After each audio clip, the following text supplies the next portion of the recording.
Panalangin alang sa pakiguli sa Ginoo.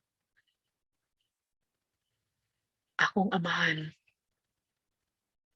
balaan, makagagahom, mahigugmaon ug manggiluy-on. Ani ako Ginoo sa imo tubangan. Akong gihangyo ang imong pasaylo. Sa mga higayong ako nahimulag kanimo. Sa panahong nahimo akong huyang, nga kanimo ug sa akong pagtuo. Saylo ako sa pagpakasala o sa pagpili sa mga butang nga kalibutanon nga mas gipalabi ko kaysa kanimo.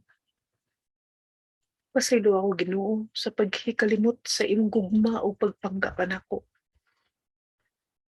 Gusto kong mobalik nga kanimo o Dios.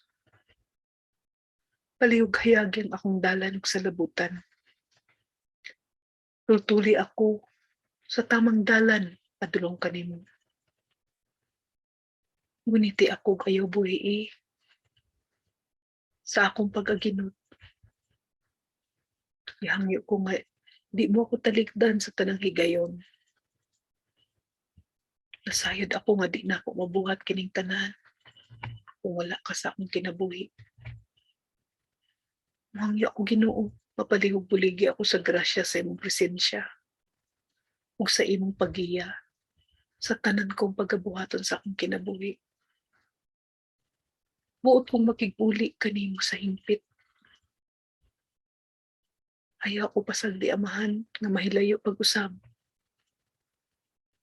Kupti ako nganha kanunay kanimo. Tabangi ako nga di na mahisalaag pa. Halayo kanimo.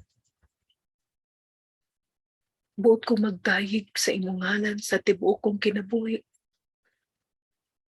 Ug sa tanang higayon, magsilbi kanimo. Dawata ako pag-usab Ginoo.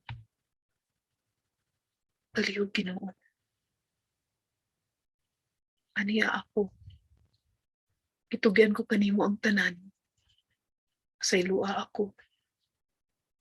Ug dawata pag-usab. Amen.